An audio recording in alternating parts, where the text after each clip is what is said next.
नमस्कार दोस्तों, स्वागत है आपका आपके प्यारे से परिवार विज्ञप्ति पीसीएस पर। तो आप लोग हम लोगों के 55 दिन के यूपी पीसीएस प्रीलिम्स के प्रोग्राम को फॉलो कर रहे होंगे, जिसमें अनुभव सर आपको हिस्ट्री, ज्योग्राफी, पॉलिटी और इन्वायरमेंट की आपकी क्लासेस चला रहे हैं और घटना सार की आपकी करंट अफेयर्स की 6 महीने की क्लास कंप्लीट करवा दी है।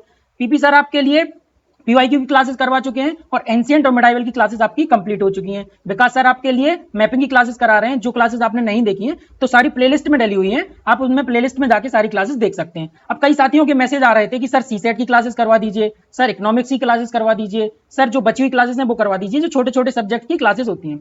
तो अब आप ये भी जान सकते हैं इतना कम समय बचा हुआ है और हम लोग भी एग्जाम दे रहे हैं, तो इतना पॉसिबल नहीं हो सकता है कि सारी क्लासेस आपको करवा दी जाएं।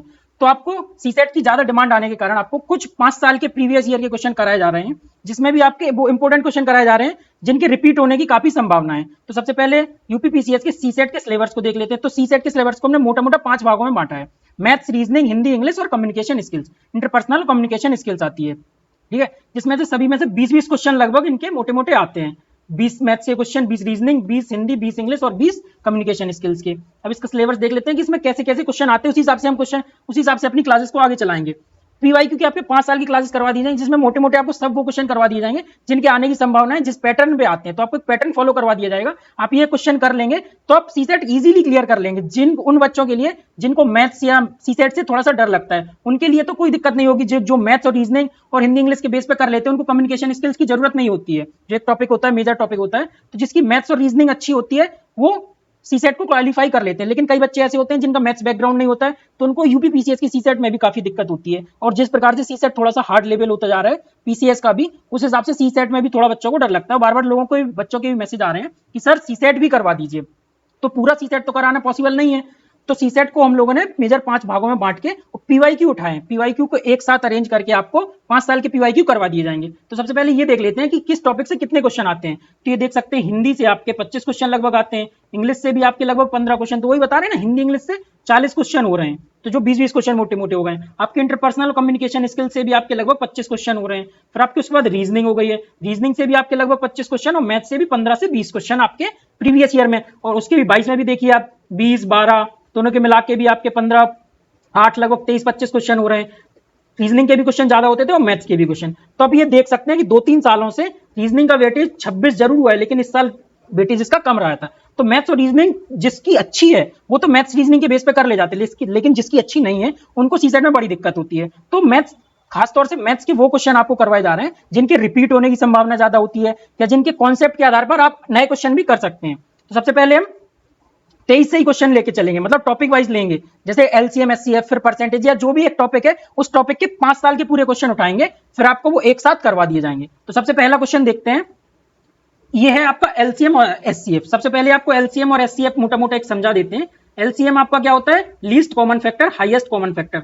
तो लीस्ट कॉमन फैक्टर होता है या हाईएस्ट कॉमन फैक्टर हो। अब एक एग्जांपल से समझ लेते हैं, जैसे 8 और 10 को लेके चलेंगे। 8 और 10 के एलसीएम और जब एचसीएफ निकाले जाएंगे तो 8 और 10 आप जैसे ही 2 से डिवाइड करेंगे तो 2 चौको 8, 5, 2 5, 2 1 5 5। अब इसको जैसे ही 8 और 10 के अगर ऐसे कॉमन फैक्टर लेंगे, 2 2 2, 2 चौको 8, 2 दूनी 4, 4 दूनी 8, 2 गुणे 5। अगर इसका एचसीएफ लेंगे तो एचसीएफ क्या होगा? एचसीएफ इसका होगा 2। एचसीएफ हाईएस्ट कॉमन फैक्टर, ये नहीं, हाईएस्ट कॉमन फैक्टर 2, इसका क्या हो जाएगा? एचसीएफ। और जब इसका एलसीएम निकाला जाएगा तो एचसीएफ इंटू जो बच जाता है वो इंटू 5 इंटू 2 इंटू 2। तो यहां से देख लेंगे 5 दूनी 10, 10 दूनी 20, दूनी 40, तो इसका 40 एलसीएम हो जाएगा, ठीक है। तो इसी प्रकार से आपको एलसीएम करना है। और एचसीएफ क्या होता है? दोनों में जो हाईएस्ट कॉमन होता है, हाईएस्ट कॉमन क्या है इसमें से? 2। अब इसमें यही समझ लेते हैं। और इनका एक फॉर्मूला और होता है, एचसीएफ इंटू एलसीएम बराबर फर्स्ट इंटू सेकंड संख्या जो दी जाती है, ठीक है। ये आपको एक फॉर्मूला होता है जो याद करना होता है। एलसीएम इंटू एचसीएफ बराबर पहली संख्या गुणे दूसरी संख्या। अब इसका एचसीएफ क्या है? देखिए आप क्वेश्चन देखते हैं। The HCF and LCM of two number are 12 and 144। दो संख्याओं का एचसीएफ और एलसीएम 12 और 144 है। एचसीएफ क्या है? 12, एलसीएम क्या है? 144। यदि एक संख्या 36 है, दूसरी संख्या को x मानेंगे। अब 36 से ये कर लेंगे, 12 चौबीस 12 ती 36, ती चौको 12, 2 बचे तो ती चौको 3 अट्ठे 24, x बराबर 48। तो दूसरी संख्या आपकी हो जाएगी 48। इसका सी आंसर हो जाएगा, ये सी है, ठीक है। अब दूसरा क्वेश्चन देख लेते हैं। दो संख्याओं का एचसीएफ 25 है तथा उनके एलसीएम के अन्य गुणनखंड 14 और 15 है। संख्याओं का योग, संख्याएं का योग निकालना है। संख्याओं का योग मान लेते हैं n1 n2 है, ये निकालना है। अब दो संख्याओं का HCF 25 है, तो अभी पीछे आपको बताया दो संख्याओं का HCF मतलब दोनों में कॉमन होगा 25। अब इनका LCM अन्य गुणनखंड, उसके LCM के अन्य गुणनखंड, तो LCM आपका क्या हो जाएगा 25 गुणे 14 गुणे 15, ये तो कॉमन है, और 14 गुणे 15 आपके जो बचेंगे गुणनखंड वो होते हैं, तो ये आपका LCM हो जाएगा। HCF आपका 25 दिया हुआ, अब आपको बताया था ना कि दोनों में जो कॉमन रहेगा वो LCM HCF है, और जो बचे गुणनखंड है वो दोनों में कॉमन रहेंगे, तो ये करेंगे आप 14 और यहाँ 15 रख देंगे, ये पहली संख्या ये दूसरी संख्या, तो इसका गुणा करेंगे तो आप क्या आएगा 25 चौको 100, 10 25 एकम 25 350 हो जाएगा, 25 पंचे 125 12, 25 एकम 25 और 12 37, 350 और 375, तो ये 5 7 5 12 2 3 3 6 725, ये दोनों का जोड़ आ जाएगा जो आपको निकालना था N1 N2 N2, तो ये आपका बी आंसर हो जाएगा। अगला क्वेश्चन देखते हैं।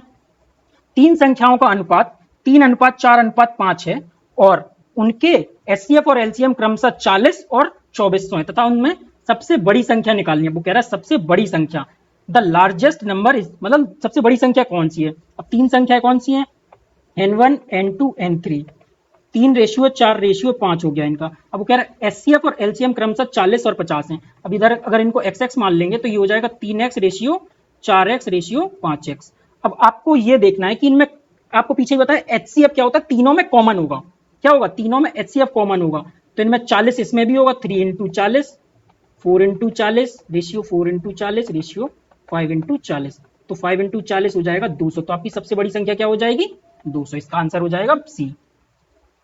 यदि दो बहुपदों में LCM और HCF क्रमशः ये है और x+1 है, एक बहुपद ये दिया हुआ है, अब वही सेम आ गया LCM इंटू HCF बराबर पहली संख्या गुणे दूसरी संख्या, तो पहला क्या दिया है x+1 x² + 6x + 8 into x+1, ये आपका दिया हुआ HCF इंटू LCM बराबर पहली संख्या x² + 5x + 4 इंटू दूसरी संख्या को हम z मान लेते हैं, ठीक है। अब यहां से देखते हैं इसको सॉल्व करके, तो ये तो x+1 है, इसको एक साथ रख लेते हैं x+1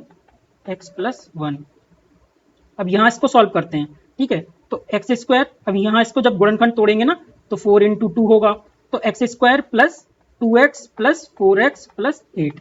अब ये समझिए कि यहाँ से हमें एक इसको गुणनखंड में तोड़ना है, तो गुणनखंड में तोड़ने के लिए अब 8 को ऐसे कैसे गुणनखंड में तोड़ेंगे कि ये गुणनखंड में टूटे, तो 4 × 2 कर सकते हैं, तो 2x + 4x में तोड़ सकते हैं बराबर x²। अब इसको ऐसे ही 4 एकम 4, तो इसको x² + x + 4x + 4 into z।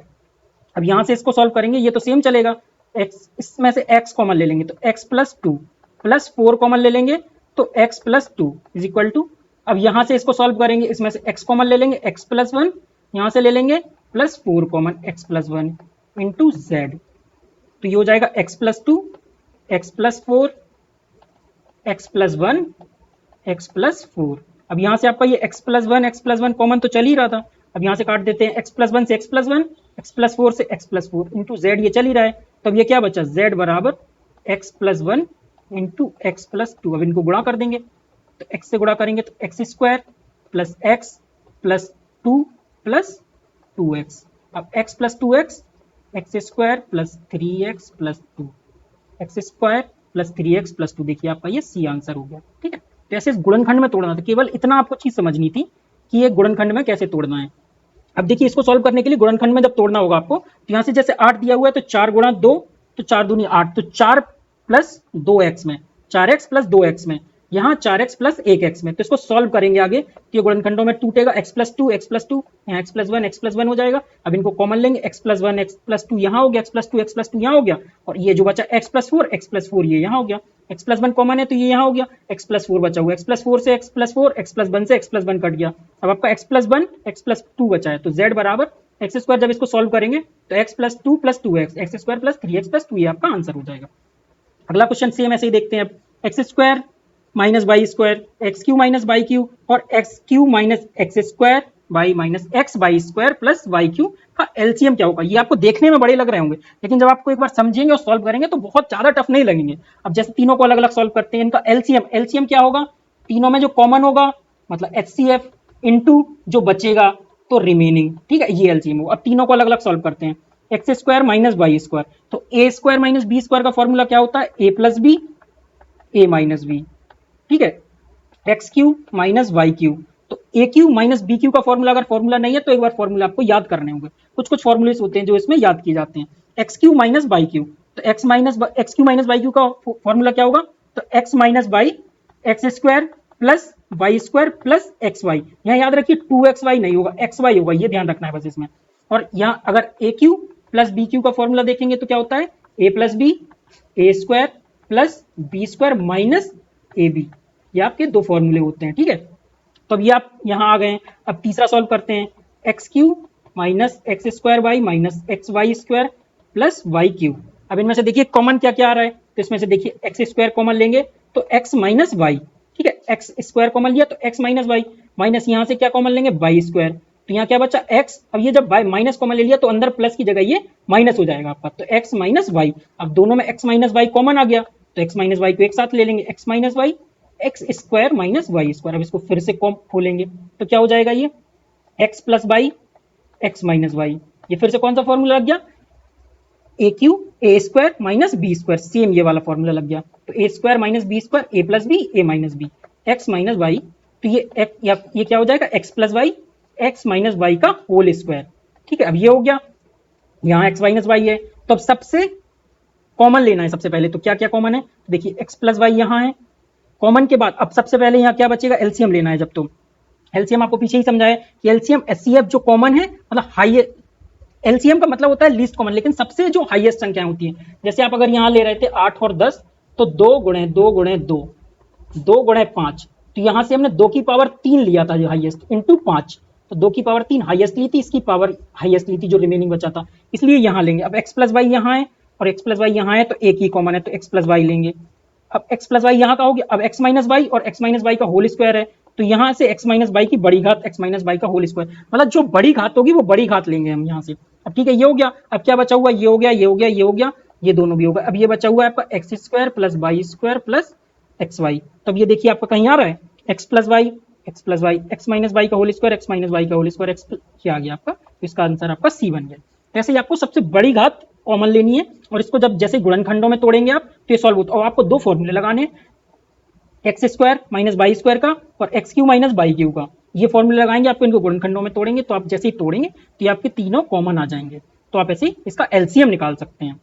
ठीक है, ये होगा आपके एचसीएफ और एलसीएम, इनसे भी हर साल 1 से 2 क्वेश्चन जरूर ही आते हैं, तो एक बार इनको बार बार रिवाइज करेंगे तो आगे के भी क्वेश्चन और जो क्वेश्चन आप प्रीवियस ईयर में देखेंगे उनको आप रिवाइज करेंगे तो आप और अच्छे से समझ जाएंगे, खासतौर से उनके लिए जिनको मैथ्स थोड़ा सा टफ लगती है, तो एक दो बार आप रिवाइज करेंगे तो कुछ कुछ क्वेश्चन आप उनमें से पकड़ लेंगे। ये नहीं कह रहा हूँ सारे क्वेश्चन आप कर लेंगे, लेकिन आप मैथ्स के अधिकतर क्वेश्चन जो ईजी क्वेश्चन होते हैं वो नहीं छोड़ेंगे तो आपका सी सेट इजीली हो जाएगा। अब देखते हैं मेंसुरेशन वाले क्वेश्चन। यदि किसी शंकु के आधार का क्षेत्रफल 100% बढ़ा दिया जाता है तो उसके आयतन में एक वृद्धि होगी। If the area of a base of a cone is increased by 100% then the volume is increased by. अब ये कह रहा है कोन है, एक शंकु है आपका, इसका बेस 100% बढ़ा दिया जाता है तो इसका ये बोल रहा है कि इसके आयतन में कितनी वृद्धि होगी। तो आप सीधे याद कर लीजिए, जब इसका बेस जितना बढ़ेगा उतने ही इसके आयतन में वृद्धि होगी। अगर इसका बेस 100% बढ़ रहा है तो इसका आयतन भी 100% बढ़ेगा, बेस इसका 200% बढ़ेगा तो आयतन भी इसका 200% बढ़ जाएगा। सीधा सीधा ये इजी क्वेश्चन होते हैं, इनको इसीलिए इसी कैटेगरी में रखते हैं और इजीली आप इनको कर सकते हैं।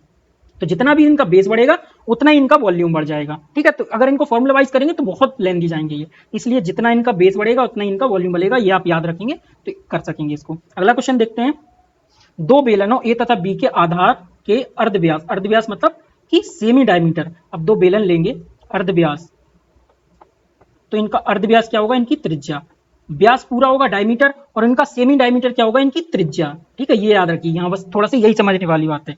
तो इनका R1 R2, अब इनका अर्धव्यास क्या दिया हुआ है, अगर 3/2 का रेशियो दिया है 3x × 2x मान लेते हैं। अब इनकी ऊंचाई h1 h2, तो इनकी ऊंचाई क्या दी हुई है, h1 आपका दिया हुआ है n बाई मान लेते हैं इनको, h2 दी हुई है आपकी एक दिया हुआ है तो इसको कॉमन बाई मान लेते हैं।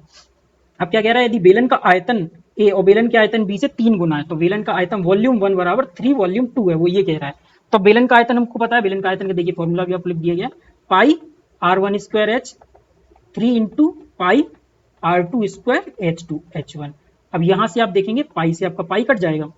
ठीक है, अब क्या बचा हुआ है R1 कितना है आपका, R1 3, तो 3x का होल स्क्वायर इंटू H कितना है आपका, H1 है आपका, ठीक है देखिए H1 है आपका n y इंटू 3, R2 आपका कितना है R2 आपका है 2x, तो 2x का होल स्क्वायर, 2x का होल स्क्वायर इंटू H2 कितना है y, तो यहाँ से इसको खोलेंगे 9x square into n y is equal to 9 into 2 to 4 into x square into y. अब यहाँ से देखिए y से ये y कट जाएगा, एक्स स्क्वायर से आपका एक्स स्क्वायर कट जाएगा, 3 से 3 बार में कट जाएगा, तो यहाँ से क्या बचा है आपका 3n इज इक्वल टू 4, तो n इज इक्वल टू 4/3। ठीक है, तो आपका n का मान क्या हो जाएगा 4/3 भी आंसर हो जाएगा। अब इसमें आपको यही समझना है, एक बार फिर से समझ लीजिए कि बेलन का अर्ध व्यास का रेशियो दिया हुआ है, तो बेलन का व्यास क्या होता है पूरा डायमीटर, ठीक है, अर्ध व्यास क्या हो जाएगा इसका आधा, तो इसका आधा क्या होगा R1, तो ये R1 आपको दिया हुआ है, इसका आधा R2 आपको दिया हुआ है, तो इनको हम मानेंगे 3x/2, 2x का रेशियो दिया हुआ है। अब इनकी ऊंचाई दी हुई है, ऊंचाई n रेशियो 1 दी गई है इसकी, तो ऊंचाई इसकी ये है, तो ऊंचाई इसकी क्या हो गई, इसको y माना, तो ny और y, ठीक है, इनका रेशियो दिया हुआ है। अब उसके बाद हम इसके बाद क्या कह रहा है क्वेश्चन में, बेलन का यदि आयतन बेलन के आयतन b से 3 गुना है, मतलब बेलन a का आयतन बेलन b के आयतन का 3 गुना है, तो volume 1 is equal to 3 volume 2 हमने किया। अब वॉल्यूम क्या होता है बेलन का, पाई आर स्क्वायर एच, तो दोनों को R1 square H1 R2 square H2, अब पाई से पाई कट गया, इसका स्क्वायर किया तो 3x square and y, 2x square into y, 3 ये चल रहा है 3 गुना ये इसमें दिया हुआ है क्वेश्चन में। अब इसको सॉल्व किया तो 9x स्क्वायर पूरा किया तो n बराबर 4/3 आपका आंसर आ गया। ऐसे अगला क्वेश्चन देखते हैं, यदि किसी बेलन की त्रिज्या में 25% की वृद्धि की जाए तो ऊंचाई में कितने प्रतिशत घटाया जाए जिससे बेलन का आयतन अपरिवर्तित रहे। ठीक है, अब ये देखते हैं,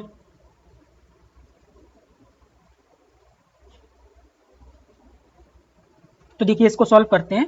बेलन की त्रिज्या, पहले बेलन की त्रिज्या मानते हैं r है, फिर उसके बाद बेलन की त्रिज्या में 25% की वृद्धि की जाती है, तो R1 बराबर r इंटू 25/100, R1 बराबर r प्लस, इसको सीधा सॉल्व करेंगे तो R1 बराबर सीधा 125/100 हो जाएगी, इसको 25 से काटेंगे तो 5/4, तो R1 क्या हो जाएगा 5r/4 और R1 r हुआ, मतलब पहले r थी फिर 5r/4 हो गई। अब कह रहा है कि उसकी ऊंचाई को कितने प्रतिशत घटाया जाए कि आयतन अपरिवर्तित रहे, ऊंचाई पहले h थी, अब फिर h1 बराबर कितनी हो जाएगी h माइनस कितने प्रतिशत घटाया जाए, तो hx/100। ये चीज समझिए कि पहले त्रिज्या को 25% की वृद्धि की गई, तो पहले त्रिज्या r थी फिर उसमें 25% की वृद्धि, तो r का 25%, तो r इंटू 25/100, ये हो गया कितना 125/100r, तो 5/4r। ऐसे ही ऊंचाई में कितने प्रतिशत की कमी की जाए, तो ऊंचाई में h प्रतिशत की कमी की गई माना, तो h1 बराबर, अब यहाँ से h कॉमन लेंगे तो 1 माइनस x/100। ये समझिए आप, इतना समझ लेंगे तो आपका क्वेश्चन इजी हो जाएगा। ऊंचाई में x प्रतिशत की कमी की गई तो h माइनस x इंटू 100/100, तो h कॉमन लिया तो 1 माइनस x/100। अब हमारे पास पहले की त्रिज्या और ऊंचाई आ गई और परिवर्तित त्रिज्या और ऊंचाई आ गई। अब ठीक है, अब इसको सॉल्व करते हैं, तो ऊपर ही देखा बेलन का आयतन क्या होता है पाई आर स्क्वायर एच, ठीक है, ये देखा है, देखिए बेलन का आयतन पाई आर स्क्वायर एच होता है। अब इसको सॉल्व करते हैं तो पाई R1 स्क्वायर एच बराबर पाई R2 स्क्वायर H2, इसको हमने H1 H2 मान लिया है। ठीक है, पाई से तो पाई कट ही जाएगा। अब पहले त्रिज्या क्या थी नॉर्मल r थी, ऊंचाई क्या थी h थी, फिर उसके बाद परिवर्तित ऊंचाई, ये है पहले की, फिर उसके बाद है परिवर्तित ऊंचाई और त्रिज्या मतलब परिवर्तित आयतन, तो बेलन का पहले आयतन बराबर बेलन का परिवर्तित आयतन। ये क्वेश्चन में कह रहा है, पहले कहा 25% त्रिज्या में वृद्धि होती है, ऊंचाई को कितने प्रतिशत घटाया जाए कि बेलन का आयतन अपरिवर्तित रहे, तो ठीक है पहले का आयतन बराबर अपरिवर्तित आयतन, दोनों बराबर करना है, तो आर स्क्वायर इंटू एच, अब R2 मतलब परिवर्तित त्रिज्या, तो 5r/4 का होल स्क्वायर इंटू H2 कितनी है h 1 माइनस x/100। अब इसको सॉल्व करते हैं, आर स्क्वायर इंटू एच बराबर 25 r square upon 16 into h 1 minus x/100, h से आपका h कट जाएगा, आर स्क्वायर से आपका आर स्क्वायर कट जाएगा, तो ये आपका 16 इस तरफ आ गया, 16 बराबर 25 1 माइनस x/100। यदि आप इसको 25 को अंदर से गुणा करेंगे तो 25 माइनस 25 x/100, ठीक है, 25 से ये कट जाएगा 4 बार में आपका, यहाँ से अगर नहीं काटना है पहले तो ये सेम रखते हैं 25/100। अब इसको इस तरफ ले जाएंगे या 16 को इस तरफ ले आएंगे, तो अब ये यहाँ से करते हैं, ठीक है, ये यहाँ के बाद यहाँ कर रहे हैं, तो 16 नहीं सॉरी यहाँ से करते हैं 25x/100 बराबर 25 माइनस 16, ये 16 को इस तरफ ले गए 25x/100 को इस तरफ ले आए। अब यहाँ से 25 से 4 काट दें, क्योंकि यहाँ भिन्न में था, मतलब माइनस में था, इसलिए काट नहीं सकते। अब यहाँ काट सकते हैं, तो 25 में से 16 जाएंगे तो ये आपका 9 बचेगा। तो x बराबर 4 को इस तरफ ले जाएंगे, तो x बराबर 9 × 4, 9 चौका 36। ठीक है, तो इसका कितने परिवर्तित की जाए, वो कह रहा है बेलन की त्रिज्या में 25% की वृद्धि, ऊंचाई को कितने प्रतिशत घटाया जाए, तो ऊंचाई को यदि 36% घटा दिया जाए तो बेलन का आयतन अपरिवर्तित रहेगा।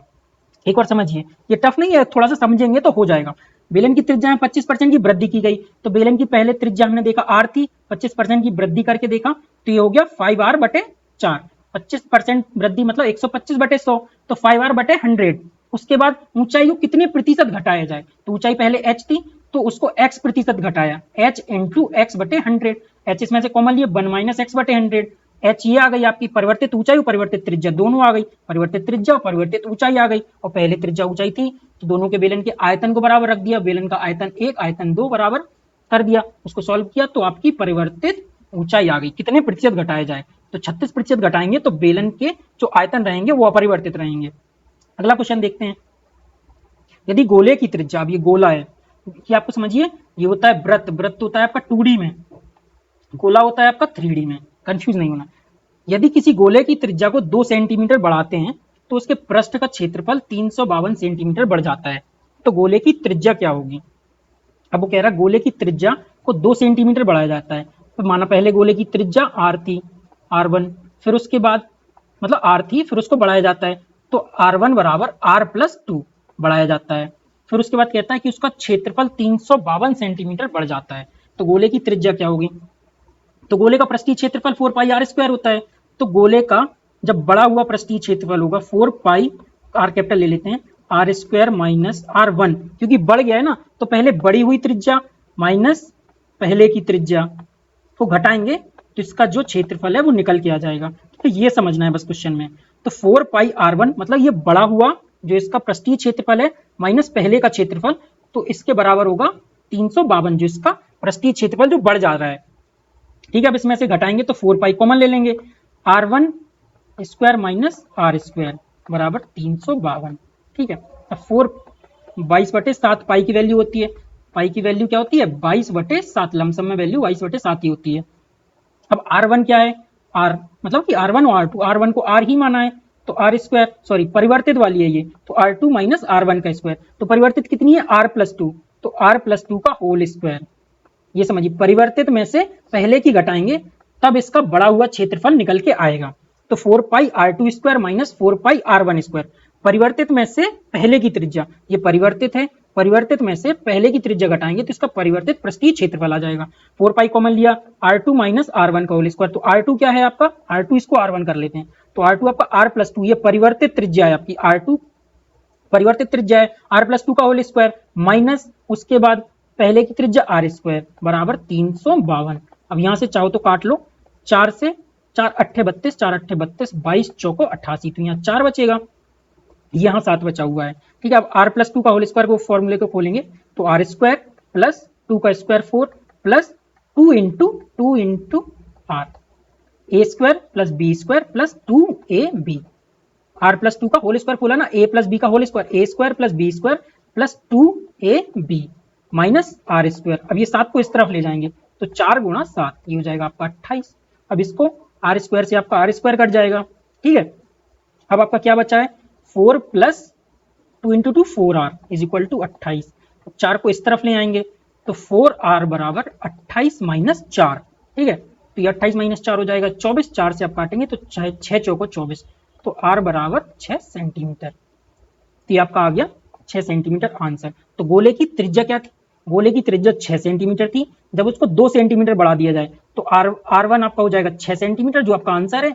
उसकी गोले की त्रिज्या को जब 2 सेंटीमीटर बढ़ाया जाता है तो 8 सेंटीमीटर कर दिया जाता है, तब उसका पृष्ठीय क्षेत्रफल 352 सेंटीमीटर बढ़ जाता है। तो इसमें समझने वाली बात केवल इतनी सी थी कि परिवर्तित जो क्षेत्रफल हो रहा है, पृष्ठीय क्षेत्रफल 2 सेंटीमीटर त्रिज्या बढ़ाने के बाद उसमें से जब पुराना पृष्ठीय क्षेत्रफल घटाएंगे तो आपका ये परिवर्तित पृष्ठ का क्षेत्रफल निकल के आ जाएगा। तो 4πr2² - 4πr1² बराबर 352 रखेंगे। इतना ही समझने वाली बात थी। उसके बाद जब आप सॉल्व करेंगे तो आपका r निकल के आ जाएगा 6 सेंटीमीटर। ठीक है, अब अगला क्वेश्चन देखते हैं। थोड़ा सा ये क्वेश्चन टफ लग रहे होंगे आपको, क्योंकि शायद जो मैथ्स के बैकग्राउंड नहीं होंगे उनके लिए क्वेश्चन टफ लग रहे होंगे, लेकिन अगर आप एक दो बार समझेंगे ना तो आप इनमें से काफी हद तक कुछ कुछ क्वेश्चन समझ के कर सकते हैं, और इनमें से केवल क्वेश्चन की नंबरिंग चेंज होगी, और आप देखेंगे प्रीवियस ईयर में रिपीट होते हैं क्वेश्चन नंबरिंग चेंज करके। तो बस थोड़ा सा ध्यान से समझने का कोशिश कीजिए, अगर एक दो बार आप समझ लेंगे तो आप काफी हद तक इसमें से क्वेश्चन आप सॉल्व कर लेंगे। और ये नहीं कह रहा हूं कि आप सारे क्वेश्चन कर लेंगे, सारे क्वेश्चन तो आपको करने ही नहीं है मैथ्स के। अगर मैथ्स के 12-15 क्वेश्चन आ रहे हैं तो अगर आप उनमें से आप 7-8 क्वेश्चन कर लेते हैं तो आप काफी हद तक क्वेश्चन कर लेंगे, और देखिए इनमें से काफी हद तक क्वेश्चन रिपीट भी होंगे। आइए अगला क्वेश्चन देखते हैं। एक आयताकार खेत की लंबाई 112 सेंटीमीटर और चौड़ाई 62 मीटर है। तो एक आयताकार आपका खेत है ये, ठीक है, तो इसकी लंबाई आपकी 112 मीटर है और इसकी चौड़ाई 62 मीटर है। अब क्या कह रहा है आगे, 6 मीटर किनारे का एक घनाकार टैंक खेत के चारों कोनों पर खोदे गए हैं, और जो मिट्टी हटाई गई है उसे बेच खेत पर समतल बिछा दिया गया है। उसे बचे खेत पर इसके चारों कोनों पर 6 मीटर घन के गड्ढे खोदे गए, घनाकार टैंक खोदे गए। तो घन कैसा होता है आपका, घनाकार टैंक ऐसे खोदे गए आपके, ठीक है, ऐसे ही गड्ढे खोदेंगे, घनाकार टैंक बनाया गया चारों कोनों पर। तो वो कह रहा है जो घन खोदने के बाद मिट्टी निकली है उसको समतल पर बिछा दिया गया, इस खेत पर बिछा दिया गया है। तो इसकी ऊंचाई कितनी बढ़ गई है। तो सबसे पहले देखते हैं कि ये जो आपको दिया गया ना, सबसे पहले आयत का क्षेत्रफल निकाल लेते हैं। तो पूरे का क्षेत्रफल निकाल लेते हैं, तो टोटल का क्षेत्रफल, टोटल आयत का क्षेत्रफल जब निकालेंगे तो 112 गुणे 62 आएगा। तो 112 गुणे 62 करेंगे आप तो आएगा 6944 सेंटीमीटर स्क्वायर, मीटर में दिया है, सॉरी मीटर स्क्वायर। तो ये आपका हो जाएगा 112 गुणे 62, मतलब आयत का क्षेत्रफल क्या होता है, लंबाई गुणे चौड़ाई। तो लंबाई गुणे चौड़ाई, 112 मीटर लंबाई, 62 मीटर चौड़ाई। तो 112 गुणे 12 करेंगे जब इसको आप, तो 6944 आपका ये आ जाएगा क्या, टोटल आयत का जो पूरा खेत है ना, पूरे खेत का आपका ये क्षेत्रफल आ गया। तो ये आपका पूरे खेत का क्षेत्रफल आ गया। अब ठीक है, अब निकालेंगे जो गड्ढे खोदे गए इनका क्षेत्रफल। तो ये कितना है इसकी, देखिए आयत का जो गड्ढे हैं, आयत मतलब गड्ढे कर लेते हैं इनको, इसका क्षेत्रफल क्या होगा, लंबाई गुणे चौड़ाई, 6×6=36। तो ये इसका एक का आ गया आपका क्षेत्रफल 36 मीटर स्क्वायर। अब ये 4 गड्ढे खोदेंगे तो कितना हो जाएगा, 6×4=24, 2 4×3=12, 2 14, 144 मीटर स्क्वायर हो जाएगा ये चारों गड्ढों का ये क्षेत्रफल हो जाएगा। अब जब एक गड्ढा खोदेंगे, इसका ये क्षेत्रफल पृष्ठीय क्षेत्रफल आ रहा है, ठीक है, ये चीज समझनी है, ये इसका पृष्ठीय क्षेत्रफल आ रहा है। अब हम इसका घन का आयतन निकालेंगे, जो गड्ढे घन में खोदेंगे। अभी हम केवल इसका ये पृष्ठीय क्षेत्रफल निकाल रहे हैं। अब इसका जो गड्ढा खोदेंगे तो घनाकार क्यूब में, घनाकार आकार में गड्ढा खोदेंगे। तो सबसे पहले हम निकालेंगे जो गड्ढे खोदे गए घनाकार का घन का आयतन क्या होता है, भुजा गुणे, मतलब भुजा का क्यूब होता है। तो एक भुजा दी गई है 6, तो 6×6×6, तो ये हो जाएगा आपका 216 मीटर क्यूब। ये क्यों निकाला है आपका, क्योंकि जो गड्ढा खोदेंगे उसमें से जो मिट्टी निकालेंगे वो समतल पे डालेंगे ना। तो फिर हम देखेंगे जो गड्ढा खोदेंगे यहाँ तो मिट्टी नहीं डलेगी ना, तो इनको हटाएंगे। तो अब ये शेष भाग का क्षेत्रफल निकालेंगे हम। अब शेष भाग का क्षेत्रफल निकालेंगे तो टोटल माइनस जो 4 गड्ढों का क्षेत्रफल है ना, 4 गड्ढों का क्षेत्रफल, इनमें से इसको घटा देंगे क्योंकि इस पे ही मिट्टी डाली जाएगी। तो टोटल का क्षेत्रफल माइनस 4 गड्ढों का क्षेत्रफल घटा देंगे, तो टोटल है आपका 6944 माइनस 144, तो ये आ जाएगा आपका 6800 मीटर स्क्वायर। ये हो जाएगा आपका शेष खेत का क्षेत्रफल। ये कितना हुआ आपका 6800 मीटर। ये बचा आपका शेष खेत का। यहां से आप देखिए दूसरे कलर से अगर चाहें तो समझा सकते हैं। देखिए इस भाग का, आपके इस भाग का ये क्षेत्रफल है, ये जो आपका शेष भाग है ना, ये आपके शेष भाग का क्षेत्रफल है। शेष जो आपका शेष गड्ढों को छोड़ के बच रहा है ना, इसका आपका ये क्षेत्रफल है। ये कितना है आपका 6800 मीटर। पूरे का कितना है आपका 6944, और गड्ढे वाले एरिया का क्षेत्रफल है आपका 144 मीटर। अब मिट्टी कितनी निकाली गई है 216 मीटर। तो अब क्या हो जाएगा, सॉरी, जो निकाली गई मिट्टी है तो अब कैसे इसकी ऊंचाई निकालनी है कि कितनी ऊंचाई बढ़ी है। तो इसका घन का आयतन, मतलब निकाली गई मिट्टी का आयतन 216/6800 मीटर। तो इसको जब डिवाइड करेंगे तो 0.0 लगाएंगे, तो इसको करेंगे तो 127 लमसम में आएगा आपका, ये आएगा आपका मीटर, ठीक है। ये ध्यान रखिए, ये जब आप डिवाइड करेंगे तो आएगा 127 मीटर। अब इसको आपको देखिए आंसर सेंटीमीटर में दिए हुए हैं, तो इसको आपको 100 से गुणा कर देना है। तो 0.127 × 100 इजिकल टू आपका आ जाएगा 12.7 सेंटीमीटर। तो ये हो जाएगा आपका इसका आंसर सी, 12.7 सेंटीमीटर। देखिए एक बार और समझ लेते हैं। सबसे पहले आपको कहा गया है कि एक खेत है आपका जिसकी लंबाई 112 मीटर है और चौड़ाई 62 मीटर है। तो इसकी टोटल खेत का जब क्षेत्रफल निकालेंगे तो लंबाई गुणे चौड़ाई, तो ये हो जाएगा आपका 6944 मीटर स्क्वायर। ये पूरे खेत का आपका क्षेत्रफल आ गया, ये टोटल खेत का क्षेत्रफल हो गया आपका। अब उसके बाद कह रहा है कि 6 मीटर के घनाकार टैंक खोदे गए, तो सबसे पहले इनका पृष्ठीय क्षेत्रफल निकाला है, जो 4 गड्ढे खोदे हैं, तो ये भी तो आयत में ही खोदे गए हैं। अब इसके एक गड्ढे का क्षेत्रफल भुजा गुणे भुजा, तो भुजा गुणे भुजा 6 मीटर की, तो 6 × 36 मीटर स्क्वायर, ये हो गया आपका एक गड्ढे का क्षेत्रफल। 4 गड्ढे खोदे गए तो हो गया आपका 144 मीटर स्क्वायर। अब टोटल में से जब यहाँ से शेष इस भाग पे ही तो मिट्टी डालेंगे, आपके जो शेष भाग बचा हुआ है, तो शेष भाग का निकालेंगे टोटल माइनस जो 4 गड्ढों का क्षेत्रफल है उसको घटा देंगे, तो इसमें से आपको 144 घटाएंगे तो आपका 6800 मीटर जो आएगा ये आपका शेष भाग का क्षेत्रफल आएगा। अब शेष भाग का आपके पास क्षेत्रफल आ गया। अब कितनी मिट्टी निकाली गई है, तो जब 4 घनाकार आकृति में आपके गड्ढे खोदे गए हैं, जो टैंक खोदे गए हैं घनाकार आकृति में, अब उसका जो मिट्टी निकाली गई है तो उसका हमें आयतन, घन का आयतन निकालना पड़ेगा, क्योंकि ये हम पृष्ठीय क्षेत्रफल ऊपर का देख रहे हैं। 3D में समझिए कि आप ये पृष्ठ की ऊपरी लेयर देख रहे हैं, और ये जो हम क्षेत्रफल निकाल रहे हैं ये आपका घनाकार आकृति में निकाल रहे हैं, मतलब ये मिट्टी तो घनाकार आकृति में निकलेगी, तो इसका घन का आयतन निकालेंगे, तो इसका होता है भुजा गुणे भुजा गुणे भुजा, तो 6 × 6 मतलब 6 × 6 × 6 आपका हो जाएगा 216 मीटर क्यूब। ये क्या है आपका, जो घनाकार आकार में आपका टैंक खोदा गया है ये उसका आयतन है, तो 216 मीटर मिट्टी निकाली गई है। और जब आपको कितनी ऊपरी परत बढ़ी है तो ये आपको 6800 से भाग देंगे, मतलब घन का आयतन बटे आपका शेष भाग का क्षेत्रफल देंगे, तो ये आ जाएगा आपका 0.127 मीटर में आएगा। ये याद रखना, मीटर में आएगा। आप कहेंगे इसमें तो कोई आंसर ही नहीं आ रहा है, लेकिन आंसर देखिए सेंटीमीटर में दिया हुआ है, जब इसको हम 100 से गुणा करेंगे तो 12.7 सेंटीमीटर इसका आंसर हो जाएगा। ठीक है, थोड़ा सा टफ क्वेश्चन जरूर है, अगर नहीं समझ आए तो इसको छोड़ भी सकते हैं आप, लेकिन अगर थोड़ा सा करेंगे तो आप 1-2 बार प्रैक्टिस करेंगे तो 1-2 बार में आप इसको कर सकते हैं। आइए अगला क्वेश्चन देखते हैं। ये सारे आपके मेंसुरेशन आप देख रहे होंगे, मेंसुरेशन के कितने क्वेश्चन आ रहे हैं, देखिए आपको ऊपर से ही दिखाते हैं। देखिए शंकु का एक क्वेश्चन आया, फिर आपके बेलन से 2 क्वेश्चन है, बेलन से आपके 2 क्वेश्चन, फिर एक गोले का क्वेश्चन है आपका, फिर ये आयत का क्वेश्चन हो गया। अब उसके बाद समचतुर्भुज का क्वेश्चन है, त्रिभुज का क्वेश्चन है, देखिए कितने क्वेश्चन, त्रिभुजाकार खेत का, चतुर्भुज का क्वेश्चन है, समांतर चतुर्भुज का क्वेश्चन है, देखिए वृत्ताकार, वृत्त का मतलब आपके कितने मेंसुरेशन के क्वेश्चन दिए, तो एक बार आप देखेंगे तो इसमें से ही आपको 2 से 3 क्वेश्चन मिल जाएंगे। थोड़े टफ होते हैं लेकिन आप एक बार अगर समझ लेंगे इसको तो इजीली आपको इसको कर लेंगे।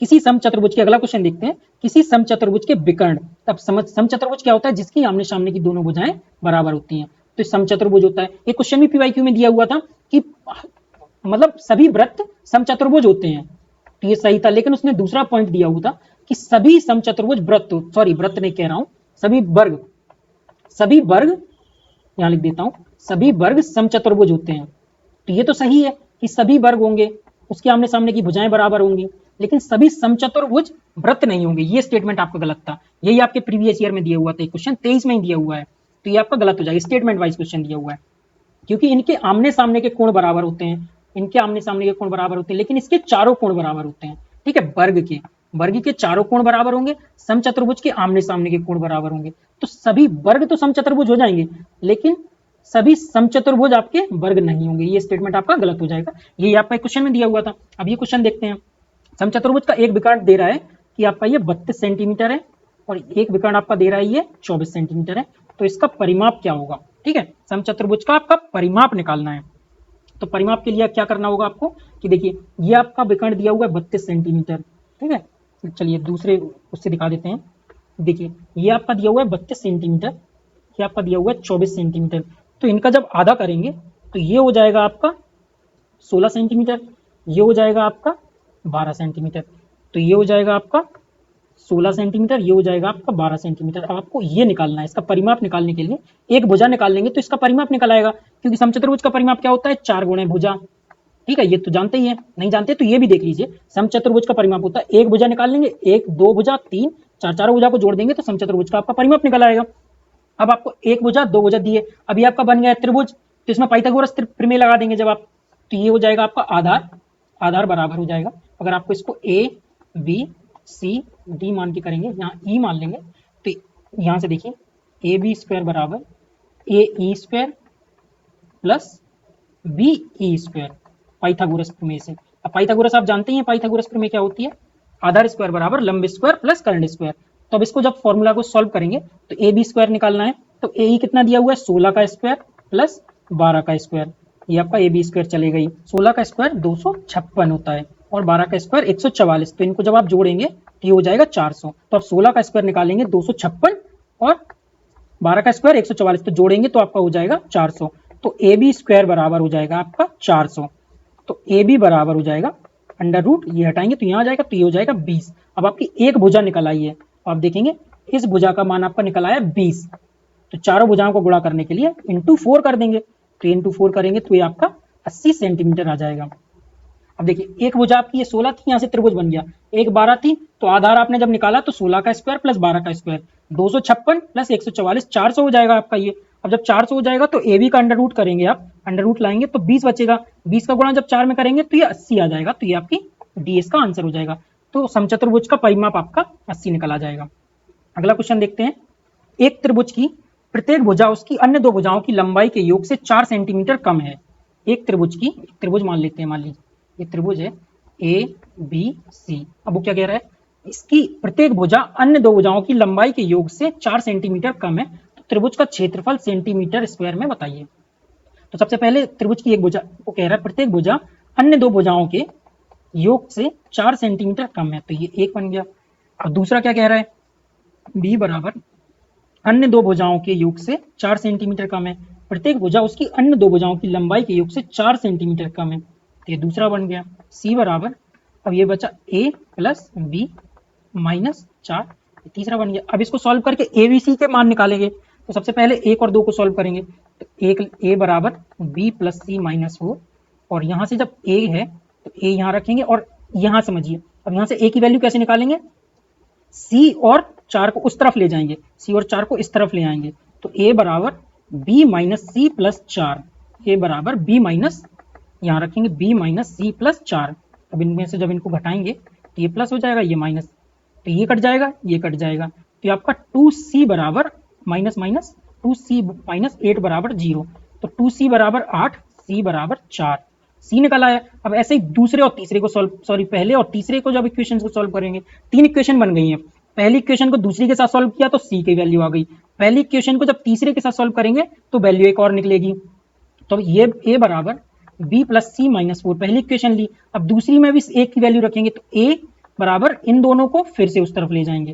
ठीक है, ये चीज समझिए, ए की वैल्यू कहाँ, क्योंकि ए बराबर में रखना है, तो ए बराबर सी माइनस बी प्लस 4 हो जाएगा। ये यहाँ से माइनस है तो प्लस उस तरफ जाएगा तो प्लस 4 हो जाएगा, ये माइनस है तो प्लस है तो उस तरफ जाएगा माइनस हो जाएगा। अब ए बराबर यहाँ माइनस का बी है तो minus b plus c plus 4। अब यहाँ से फिर से इसके ये बदलेंगे, ये समझ आ रहा है ना आपको, जब इसको घटाया जाता है ऐसे में तो इनके निशान बदले जाते हैं, ये प्लस में है तो माइनस, माइनस है तो प्लस, प्लस है तो माइनस, प्लस है तो माइनस, ताकि कुछ कुछ कट जाएंगे। देखिए प्लस माइनस कट गया, प्लस माइनस कट गया, अब ये दोनों एक ही निशान है, तो ये 2b बराबर, ये माइनस में है तो उस तरफ जाएगा, या 2b माइनस 8 बराबर 0, 2b बराबर 8, b बराबर 4। a की वैल्यू आ गई, सॉरी c की वैल्यू आ गई, और b की वैल्यू किसी भी इक्वेशन में रख देंगे। अगर हम इसको पहली इक्वेशन में रखेंगे तो अब देखिए c बराबर है आपका 4, b बराबर है आपका 4, तो माइनस 4, तो ये इससे ये कट जाएगा, तो a की वैल्यू भी क्या आ जाएगी आपकी, तो a की वैल्यू भी आपकी आ जाएगी 4। अब आपकी a b c तीनों की वैल्यू आ गई। अब त्रिभुज का क्षेत्रफल निकालना है, तो त्रिभुज का क्षेत्रफल, सॉरी अब ये क्या हो गया, आपका चारों भुजाएं आपकी समान हो गई हैं। अब देखिए दूसरे कलर से दिखा देता है, अब ये भुजा आपकी 4 हो गई, ये भुजा 4 हो गई, ये भुजा 4 हो गई, तो बस यहाँ इतना ही समझना है, जब तीनों भुजाएं बराबर हो गई हैं तो ये समबाहु त्रिभुज बन गया है। चारों भुजाएं जिसकी, तीनों भुजाएं जिसकी बराबर हो जाती हैं तो वो समबाहु त्रिभुज बन जाता है। तो समबाहु त्रिभुज का क्षेत्रफल होता है √3/4 इंटू भुजा स्क्वायर, भुजा स्क्वायर कोई भी एक भुजा, भुजा गुणे भुजा, बस इसमें इतना ही याद रखना है कि इसका √3/4 इंटू भुजा स्क्वायर। ये अगर आपको याद नहीं होगा तो ये नहीं कर पाएंगे। और यहाँ ये समझना है कि जब तीनों भुजाएं बराबर हो गई हैं आपकी, तो ये आपका समबाहु त्रिभुज बन गया है। ये यहाँ नहीं दिया हुआ है त्रिभुज, लेकिन आप जब तीनों भुजाएं बराबर हो जाएंगी तो ये आपका समबाहु त्रिभुज बन जाएगा। समबाहु त्रिभुज का क्षेत्रफल होता है √3/4 इंटू भुजा स्क्वायर। अब इसको सॉल्व करेंगे तो ये आपका आ जाएगा 4√3, ये आपका हो गया 4√3। ये आपका भले ही टफ होगा, लेकिन अगर आप समझेंगे तो हो सकता है कर सकें। अगर आप नहीं समझ पा रहे हैं और टफ लग रहा है तो आप इसको छोड़ भी सकते हैं, सर कितने फॉर्मूले याद रखेंगे, या फॉर्मूले बहुत ज्यादा हो गए हो और नहीं समझ आए तो आप कई क्वेश्चन छोड़ भी सकते हैं, सब थोड़ी करने हैं आपको। अब अगला क्वेश्चन देखते हैं। एक त्रिभुजाकार खेत का परिमाप 540 मीटर है तथा उसकी भुजाओं का अनुपात 5:12:13 है। इस खेत का क्षेत्रफल क्या होगा। अब देखिए त्रिभुज का क्षेत्रफल आपको दिया हुआ है, इसको आप अगर खुद से सॉल्व करना चाहें तो खुद से भी सॉल्व कर सकते हैं, ठीक है, वरना इसको खुद से सॉल्व करके देखिए, फिर इसको वरना आपको बताया जाएगा। अगला क्वेश्चन देखते हैं। एक वृत्त, क्योंकि इस त्रिभुज के 2-3 क्वेश्चन हो रहे हैं, आपको सेम क्वेश्चन कराए जा रहे हैं, तो आप इस क्वेश्चन को भी सॉल्व करने का प्रयास करिए। अगला क्वेश्चन देखते हैं। एक वृत्त चतुर्भुज ABCD के चारों भुजाओं को स्पर्श करता है, जिसकी भुजाएं ये दी गई हैं, ठीक है, तो भुजा की लंबाई क्या होगी। अब देखिए 4 भुजाएं आपकी दी गई हैं ABCD। आपकी AB दी गई है 8, CD दी गई है आपकी 9, और देखिए इसको आपको अलग कलर से दिखा देते हैं, ए बी दी गई है 8, सी डी 9 और बी सी आपकी 7 सेंटीमीटर दी गई है और आपको ये निकालना है एक्स। अब इसको क्या कह रहा है, एक वृत्त है, जब इसको वृत्त चारों ओर से सर्कल करेगा तो इसकी चारों भुजाएं बराबर होंगी। यहां तो दिया गया चतुर्भुज, लेकिन इसकी चारों भुजाएं बराबर हो जाएंगी, ठीक है।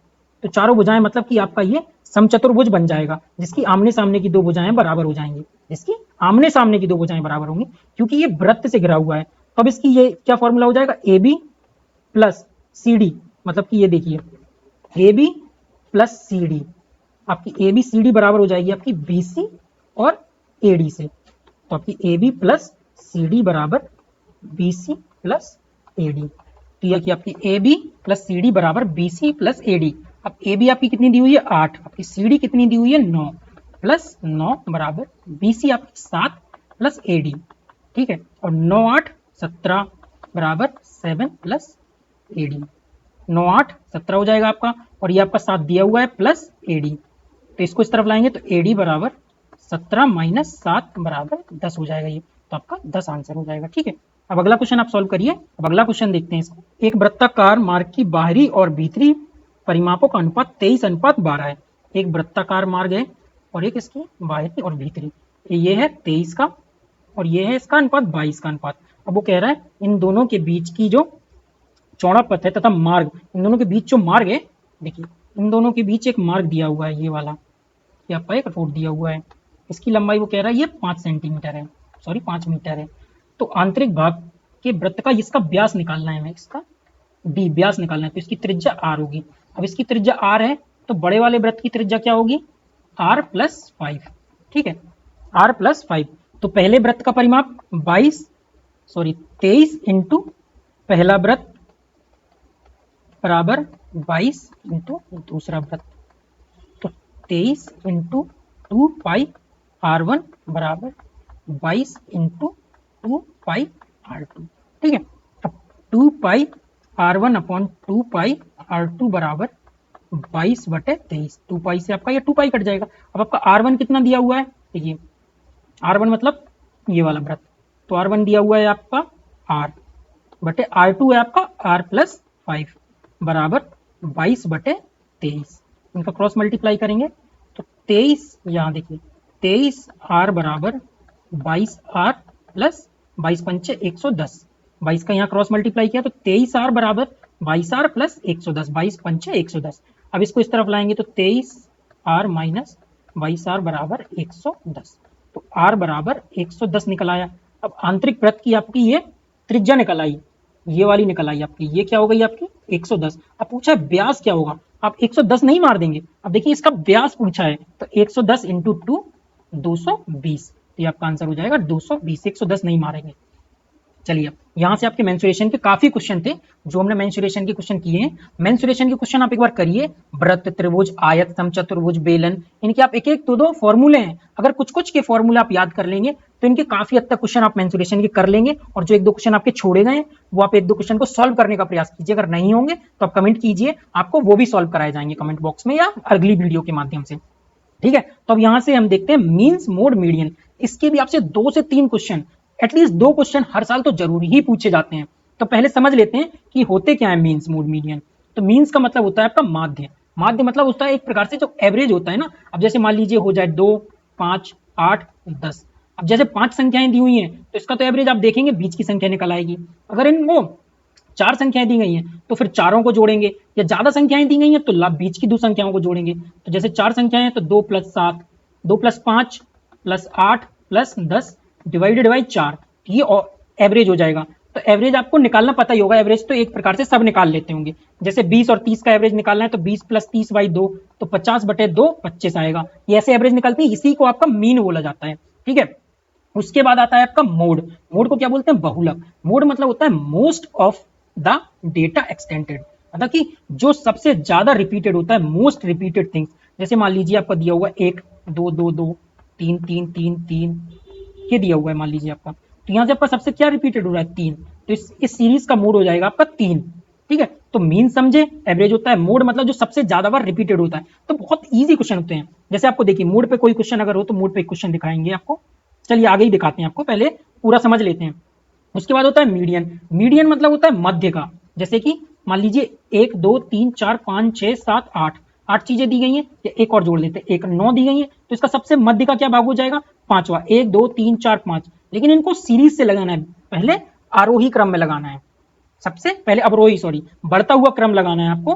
तो 1 1 2 2 3 3, अगर आपको ऐसे दिया हुआ 3 2 1 3 1 2 2 1 ऐसे कुछ, तो आपको पहले ऐसे सीरीज में लगाना है। फिर उसके बाद मध्य का, अब जैसे 9 है तो 9 में तो मध्य का 5 हो जाएगा, लेकिन यदि 10 दिया हुआ है तो फिर आपको बीच के 2 पकड़ने होंगे। तो 2 + 2 डिवाइडेड बाय 2, तो 2 + 2 4, तो इसका 2 हो जाएगा आपका मीडियन। तो आप समझे, मीन होता है आपका एवरेज, मोड होता है आपका मोस्ट रिपीटेड नंबर, और मीडियन होता है आपका मध्य का नंबर। यदि मध्य का नंबर आ रहा है तो मध्य का, नहीं तो 2 का एवरेज लेके मध्य का नंबर निकालेंगे। अब ठीक है, आप क्वेश्चन को समझते हैं, आइए इसे बिगाड़ देते हैं पहले, 1 मिनट। आप क्वेश्चन पे चलेंगे, इसके बाद आप मीन मोड और मीडियन की जब आप क्वेश्चन समझेंगे ना, तो आपको लगेंगे अच्छा, फॉर्मेट समझने के बाद आपको बहुत इजी क्वेश्चन लगेंगे इनके। तो आइए क्वेश्चन को, पहला क्वेश्चन देखते हैं। प्रथम 20 धनात्मक सम संख्याओं का माध्य है, माध्य मतलब एवरेज निकालना है। तो प्रथम 20 धनात्मक संख्याओं का, इसकी सबसे बेस्ट अगर ट्रिक कह लें या कुछ भी कह लें, तो इसका होता है, अगर सम संख्या दी गई है तो ये हो जाएगा n+1, जितनी भी सम संख्याएं दी गई हैं उनका आगे धनात्मक का माध्य निकालना होगा ना। तो ये देखिए, पहले यहां समझते हैं, यदि 10 नंबरों का जोड़ना है तो इसका फॉर्मूला क्या होता है, n × n+1/2 होता है, ठीक है। अब ये होता है, अब लेकिन ये होता है नंबरों को जोड़ने का, सम संख्याओं को जोड़ेंगे तो n × n+1/n हो जाएगा सम के लिए, तो n से n कट जाएगा, तो ये आ गया आपका n+1। तो ये आपको सबसे बेस्ट याद रखना है। उसके लिए याद रखने के लिए आप तो सीधा याद रखिए कि जितनी भी सम संख्याएं दी गई हैं, मान लो बोला गया है 20 सम संख्याओं का माध्य क्या होगा, 21, n+1। मान ली बोल दिया जाए 50 सम संख्याओं का माध्य क्या होगा 51, ठीक है। सम संख्याओं के लिए 1 जोड़ देंगे, और विषम संख्याओं का जब निकालना होगा तो विषम संख्याओं के लिए कुछ भी नहीं जोड़ना है, विषम संख्याओं के लिए केवल n होता है। अगर पूछ दे 21 विषम संख्याओं का माध्य क्या होगा, तो 21 ही होगा। 25 विषम संख्याओं का माध्य क्या होगा, 25 ही होगा। तो ये बहुत इजी होते हैं, देखिए कितना इजी। 20 सम संख्याएं दी गई तो इसका हो जाएगा 21, यदि पूछा होता 20 विषम संख्याओं का तो हो जाता 20, बस इतना ही याद रखना है। अब अगला क्वेश्चन देखते हैं। 1 से लेकर 100 तक कितनी संख्याएं हैं जो न केवल 4 से पूर्णतः विभाजित हो बल्कि उनमें 4 का अंक भी हो। अब 1 से 100, एक यहां याद रखिए, 1 से 99 तक कोई भी संख्या आपकी 20 बार रिपीटेड होती है, 0 को छोड़ के। यदि 0 को छोड़ दें तो 1 से लेकर जो 9 संख्याएं होती हैं उसमें 1 से 99 तक आपकी 20 बार रिपीटेड होंगी। 100 से लेके 199 अगर आप देखेंगे, सॉरी 199 देखेंगे तो 20 बार वो भी रिपीटेड होंगी, कोई भी संख्या ले लीजिए। और जिसका दशक मतलब दहाई का अंक चल रहा होगा, जैसे मान लीजिए 300 से 399 के बीच में 3 20 बार रिपीट होगा, लेकिन ये 3 की ही सीरीज चल रही है तो 100 बार 3 और रिपीटेड होगा, क्योंकि 3 की सीरीज चल रही है 301 से लेके 399 तक 100 बार ये होगा, तो 120 बार रिपीटेड होगा। उसी के सीरीज जब चल रही होगी तो उसी अंक का, जैसे 300 की सीरीज चल रही है तो 3 120 बार रिपीटेड होगा, और इसमें एक एक अंक 20-20 बार रिपीटेड होगा। ये क्वेश्चन हर बार पूछा जाता है। देखिए एक आगे क्वेश्चन भी ऐसा ही होगा, अगर आपको मिल जाता है तो दिखाते हैं। एक क्वेश्चन ऐसा ही सेम है, इसमें भी आगे मिलेगा, आगे बताएंगे आपको कि 1 से लेकर 99 या 100 से लेकर 199 के बीच में कितनी बार ये संख्या रिपीट होती है। अब वो कह रहा है 1 से लेकर 100 तक की कितनी संख्याएं हैं जो न केवल 4 से पूर्णतः विभाजित हो, मतलब कि ये देखिए, how many number from 1 to 100 are each of which is not only exactly divisible by 4, मतलब वो पूरी 4 से डिविजिबल हो और 4 उसमें अंक भी हो, मतलब 4 से पूर्णतः विभाजित हो और 4 का अंक भी हो। अब 4 का अंक के लिए आपको पता है कि 20 संख्याएं होती हैं, तो सबसे पहले लिखना होगा 4, 14, 24, 34, 44, 54, 64, 74, 84, 94, ठीक है। 104 लिखेंगे नहीं। अब ये वाली सीरीज और चलेगी, 40 वाली, 40, 41, 42, 43, 44, 45, 46, 47, 48, 49, 50 नहीं लेंगे। अब वो कह रहा है कि 4 का अंक, इन सब में 20 संख्या भी देखिए, 20 संख्या हो गई, ये आपका प्रूफ भी हो गया कि 1 से 99 तक हर अंक की 20 संख्याएं होती हैं, 20 संख्या। और ये कहे कि 4 कितनी बार आएगा, मतलब 4 अगर देखा जाए तो 1 2 3 4 5 6 7 8 9 10 11 12 13 14 15 16, अब ये तो 2 बार रिपीट हो जाएगा, 17 18 19 20, 20 बार 4 आएगा। और 4 का नंबर कितने, 4 का नंबर 20 बार आएगा, 4 की संख्या तो फिर ये 19 बार आएगी, ठीक है। ये चीज समझिए, क्योंकि 44 2 बार रिपीटेड है। अगर कहते कितनी संख्याओं में 4 आएगा, समझ रहे हो कि कितनी संख्याओं में, तो ये 20 है लेकिन ये 44 2 बार आपका रिपीट हो रहा है, इसलिए एक कम कर देंगे, और 4 नंबर 20 बार आ रहा है। अब वो कह रहा है 4 से पूर्णतः विभाजित हो, 4 होगा पूर्णतः 4 से विभाजित, 14 नहीं होगा, 24 होगा, 44 होगा, 64 होगा, 84 होगा, आपका 40 होगा, यहाँ से 44 दो बार रिपीट है, यहाँ से आपका 48 हो जाएगा। तो कितनी संख्या हो गई? 1 2 3 4 5 6 और 44 दो बार रिपीटेड है तो 40 7। तो इसका आंसर हो जाएगा 7। क्या हो जाएगा इसका आंसर? 7। ठीक है, ये याद रखना है आपको। क्या याद रखना है कि पूछे कि 4 नंबर मतलब कोई नंबर कितनी बार रिपीटेड होगा? 20 बार। नंबर होगा आपका 20 बार। नंबर 1 2 ये नंबर होंगे, डिजिट मतलब आप 20 बार रिपीटेड होगी। और यदि पूछ ले कितनी संख्याओं में 4 होगा तो 19 संख्याओं में, क्योंकि 44 रिपीट है। ठीक है, यदि किसी 3 अंक वाली प्राकृतिक संख्या के वर्गमूल व घनमूल दोनों ही प्राकृतिक संख्याओं के समुच्चय के सदस्य हों। ये क्वेश्चन बहुत ही बेहतरीन बनाया गया है, अगर आप इसको समझ लेंगे तो ये बहुत ईजी क्वेश्चन होगा। ठीक है, अब वो कह रहा है किसी 3 अंकों की प्राकृतिक संख्या 3 अंकों की होगी जिसके घनमूल और वर्गमूल दोनों एक ही प्राकृतिक संख्याओं के समुच्चय हैं। मतलब ऐसी संख्या जिसका घनमूल भी है और वर्गमूल भी है, तो तीनों संख्याओं का योग बताइए। तो सबसे पहले 1 से 10 तक की लेंगे। ये 5 1 से 4 का क्या होता है?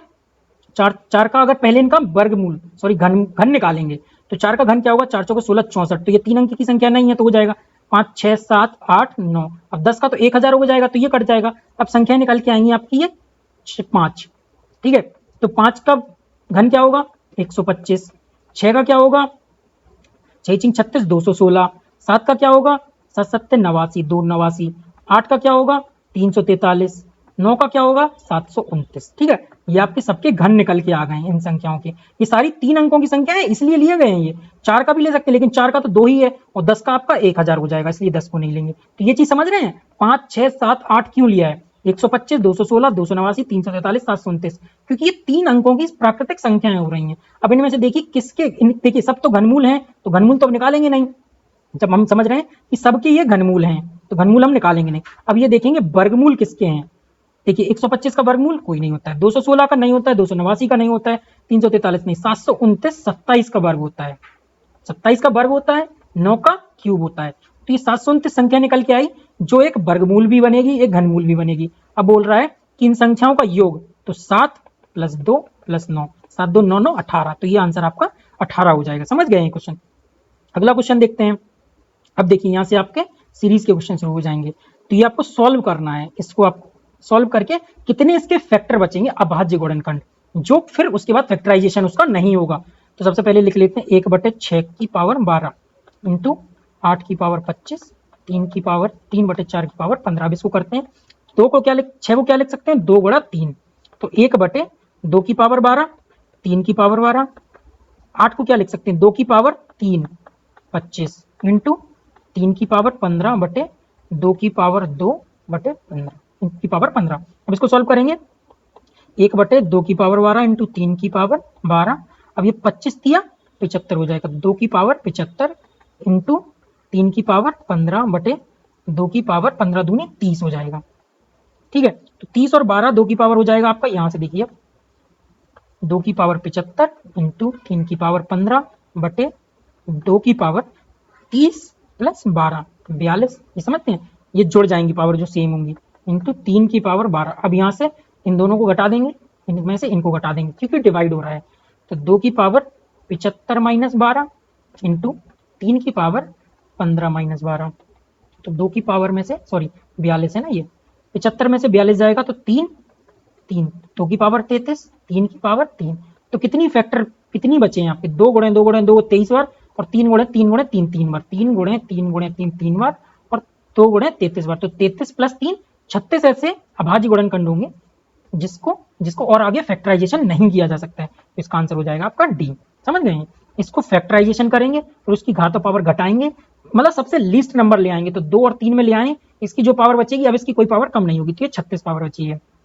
अब देखिए प्रथम 10 अभाज्य संख्याओं की माध्यिका मतलब मीडियन। तो प्राइम नंबर आप जानते ही होंगे, नहीं जानते तो एक बार समझ लीजिए। ये होता है आपका चार्ट 0, यहाँ होता है आपका इन्फिनिटी प्लस में, यहाँ होता है माइनस। तो ये आपका +1 +2 +3 -1 -2 -3। अब ये हो गया आपके पूरे पूर्णांक। तो ये आपके 0 से लेके इन्फिनिटी तक ये होते हैं आपके होल नंबर, जिसको पूर्ण संख्याएं बोलते हैं। होल नंबर होते हैं, इन्हीं में आपके सम और विषम होते हैं। सम आपका क्या होता है? 0 2 4 6, विषम 1 3 5 7 9। ये सम विषम तो जानते हैं लोग लगभग। अब इसके बाद देखते हैं, ये होते हैं आपके नेचुरल नंबर, ये हैं आपकी प्राकृतिक संख्याएं। 1 से लेकर इन्फिनिटी तक। इसमें होते हैं आपके अभाज्य और भाज्य। अभाज्य को क्या, प्राइम और कंपोजिट, प्राइम और कंपोजिट नंबर होते हैं। अब प्राइम नंबर क्या होते हैं, जो खुद के अलावा किसी और से नहीं कटते हैं, ठीक है। तो प्राइम क्या होंगे आपके, एक, ना ही आपका प्राइम होता है, ना ही आपका कंपोजिट होता है, ना ही भाज्य होता है, ना ही अभाज्य होता है। तो प्राइम सबसे पहले होगा आपका 2, 2 भी नहीं होगा आपका, 2 प्राइम होगा, सॉरी, 2 3 5 7, 9 नहीं होगा, 9 कट जाएगा, 11 ये होंगे। और भाज्य क्या होंगे आपके, 4। सबसे पहला भाज्य संख्या होगी आपकी 4, फिर होगा आपका 6 8 9 10, फिर ऐसे सीरीज चलती जाएगी। सबसे पहले प्रथम 10 अभाज्य, मतलब प्रथम 10 प्राइम नंबर। तो प्राइम क्या होंगे, 2 3 5 7, देखिए 9 नहीं होगा, 9 आपका कट जाएगा, 11 13 15 नहीं होगा, 17 होगा, 19 होगा, फिर 21 नहीं होगा आपका, 23 होगा, 25 नहीं, 27 नहीं आपका, 29। 1 2 3 4 5 6 7 8 9 10, 10 संख्या होंगी। अब इनकी माध्यिका निकालनी है, 4 4। अभी आपके बीच के 2 संख्या बच रहे हैं, क्योंकि अगर 9 होता तो ये ले लेते। अब 10 संख्या है तो बीच की 2, तो 11 प्लस 13 बटे 2। माध्यिका देखिए आपको ऊपर बताई थी, देखिए माध्यिका क्या होती है आपकी, माध्यिका आपकी होती है मध्यिका। और जब मध्यिका निकालेंगे तो अगर बीच का पार्ट नहीं मिल रहा है तो आप 2 भाग लेंगे, मतलब 2 संख्याएं लेंगे। तो हम 2 संख्याएं लेके करेंगे, इनका एवरेज निकाल दिया एक प्रकार से। तो 11 प्लस 13 आपका हो जाएगा 24 बटे 2, तो ये आ जाएगा आपका 12। तो इसकी माध्यिका हो जाएगी आपकी 12, इसका टी आंसर हो जाएगा। तो चलिए अगला क्वेश्चन देखते हैं। x का न्यूनतम मान क्या होगा जिसके लिए संख्या दी है आप 3x प्लस 63 प्लस 640, जो 17 से पूरी तरह विभाजित है। तो इसको पहले खोल देते हैं, 3x प्लस 3 3 9 6 3 12 18 प्लस 640। अब वो कह रहा है डिवाइडेड बाय, पहले इसको कर लेते हैं 3x प्लस, अब इसको जोड़ेंगे तो 9 8 4 12 2 1 6 7 1 8 8 29 हो जाएगा। अब इसको 17 से डिवाइड करना है, तो पहले हम देखिए ये भी 17 से डिवाइड होगा, ये भी 17 से डिवाइड होगा। अगर ये जो रिमाइंडर बचेगा उसको यहाँ से जोड़ेंगे तो 829 को 17 से डिवाइड करेंगे तो 17 दूनी 34, 17 चौको 68, 17 पना 85, तो 17 चौको 68, तो कितना बचा 4 और यहाँ से 1 149, 17 8 136, तो कितना बचा 4 और 9 13, तो यहाँ से ये 13 शेष फल बचा है आपका रिमाइंडर। तो ये देखिए 3x प्लस 13 बटे 17, हमने इसको इतना इजी क्यों कर लिया, क्योंकि अब x की जब वैल्यू रखेंगे तो ये इजी हो जाएगा 17 से डिवाइड करना। अब फिर उसके बाद हम ऑप्शन से चलेंगे, देखिए 3 की वैल्यू 3 वैल्यू जब रखेंगे तो यहाँ हो जाएगा 3 3 9, 9 प्लस 13 22, 22 17 से नहीं कटेगा तो ये नहीं होगा। पीछे से चला करिए हमेशा, जब भी अगर आप ऑप्शन से जा रहे हो तो पीछे से, नीचे से या पीछे से चला करिए। अब उसके बाद 7 लेंगे तो 3 गुणे 7 प्लस 13, 7 21 प्लस 13 34 हो जाएगा, तो 34 17 से कट जाएगा। तो ये आपका कह रहा है कि न्यूनतम मान, ठीक है, न्यूनतम मान, तो 7 न्यूनतम हो गया, क्योंकि 3 तो हो नहीं रहा है, तो 7 इसका न्यूनतम मान हो जाएगा। ठीक है, अगला क्वेश्चन देखते हैं। 3 अभाज्य संख्याओं का योग 100 है। 3 मान लीजिए कोई नंबर है अभाज्य n1 n2 n3, उनका योग प्लस 100 है। वो कह रहा है पहली संख्या पहली संख्या जो है n1 वो दूसरे संख्या से 24 सॉरी, यदि उनमें से एक संख्या दूसरी संख्या से 24 अधिक है। मान लीजिए n1 प्लस 24 बराबर है n2, तो ये n1 कितनी हो जाएगी आपकी, n2 माइनस 24। ठीक है, ये समझिए, इसमें केवल इतना ही समझना है, फिर इसके बाद ऑप्शन से चल लेंगे। अब वो कह रहे हैं इनका योग 100 है, एक संख्या है दूसरी संख्या से 24 अधिक है, तो दूसरी संख्या पहली संख्या से 24 कम होगी। अब ऑप्शन से चलेंगे तो पहला आप अगर ऑप्शन एक, मान लीजिए एक संख्या 61 मान के चलेंगे, तो दूसरी संख्या, एक संख्या 61 हो गई तो दूसरी संख्या 61 माइनस 24 होगी, तो 61 में से आप 24 घटाएंगे, 61 माइनस 24 कीजिए। ठीक है, तो 6 1 7 बचेंगे, ये आपके 5 3, तो ये आपका 37 बचेगा। इसलिए कराया जा रहा है, कई बच्चों को ये भी नहीं समझ आता है। ठीक है, ये आपकी 37 बचेगी, तो ये हो गया आपका 61, एक संख्या हो गई है, मान लीजिए n1 है, ये n2 हो गई है। ठीक है, n1 आपकी और n2 61 माइनस 24 हो गई, तो ये आपकी 37 हो गई है। अब दो संख्याएं जोड़िए, ये 98 हो गई और इनका योग 100 है, तो तीसरी संख्या आपकी ऑब्वियस सी बात है कि आपकी 2 हो जाएगी। तो ये आपका 61 से ही सॉल्व हो गया। आप पीछे ही से सॉल्व करके चलेंगे, पहले आगे से नहीं लेंगे, पीछे सॉल्व करेंगे तो पहला ही ऑप्शन आपका फिट बैठ गया, तो इसका आंसर 61 हो जाएगा। और कोई आपका इसमें वो नहीं करेगा, आप इसको रख के देखेंगे तो इसमें नहीं बनेगा। आप रख के देख लीजिए, चेक कर लीजिए एक बार, अगर रख के चेक करना है तो। अगला क्वेश्चन देखते हैं। यदि आप 1 से 100 तक की सभी संख्याएं लिखते हैं तो आप कितनी बार 3 लिखेंगे। देखिए आपको पीछे ही बताया था ना, 1 से 99 तक आपकी कितनी संख्याएं, 1 से 99 तक में कितनी संख्याएं आपकी रिपीट होती है, मतलब वही नंबर कितनी बार रिपीट होता है, 20 बार। देखिए वही क्वेश्चन आ गया ना, तो 3 कितने बार रिपीट होगा, 3 आपका 20 बार रिपीट होगा। ठीक है, ये क्वेश्चन समझ गए, इसका आंसर 20 हो जाएगा। और आपको पीछे ये समझा ही दिया गया है।